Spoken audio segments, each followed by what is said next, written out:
Mabuhay Pilipinas! Kung bago ka lang sa akin channel, please like and subscribe. Salamat agad!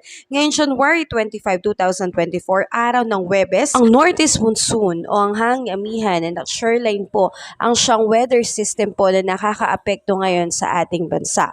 Kaya ngayon po sa Metro Manila at ilang bahagi ng Luzon ay patuloy na makakaranas ng bahagyang maulap hanggang sa maulap na papawirin na meron pong isolated rains. At ito po ay epekto ng Northeast Monsoon. Wala naman pong significant impact pero ugaliin pa rin po nating magdala ng payong para sa mga biglaang pag-ulan. Samantalang dito po sa area ng Bicol Region, Quezon, Oriental Mindoro, Romblon at Marinduque, patuloy pong makakaranas ng cloudy sky with scattered rain shower and thunderstorm. Ito naman po ay epekto po ng shoreline. Posible pong magkaroon ng biglaang pagbaha at landslide dulot nga po ng tuloy-tuloy na pag-ulan. Samantalang sa buong Visayas, Palawan kasama ang Calayan Island at Occidental Mindoro ay magkakaroon ng bahagyang maulap hanggang sa maulap na papawirin na may mga pulupulong pag-ulan o pagkidlat o pagkulog. Dulot po ito ng localized thunderstorm. Katamtaman hanggang sa malakas na hangin mula sa hilagang silangan ng iiral sa buong Visayas.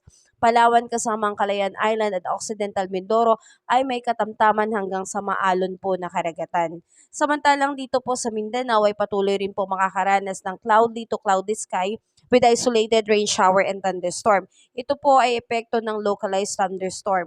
Posible rin po magkaroon ng biglaang pagbaha at landslide lalo na po kung tuloy-tuloy ang pag-ulan at meron pa pong pagkulog. Kaya mga kababayan, ugaliin po nating magdala ng pananggala sa ulan dahil maaaring sa umaga ay maging maaliwalas ang panahon pero pagdating ng hapon ay gabi ay magkaroon ng biglaang pag-ulan. Mabuti na po na tayo ay may pananggala at protektado tayo sa pag-ulan. Sa ngayon mga kababayan ay wala pa tayong dapat na ipag-alala dahil yung tinatayang bagyo o dalawang bagyo na nabanggit nung nakaraan ng DOST Pag-asa ay wala pa rin po sa atin ngayong buwan. Sana nga po ay hindi na po ito matuloy upang maging panatag po tayo at wala po tayong inaalala. Muli maraming salamat po sa inyong pagsubaybay at pagtapos ng video na ito.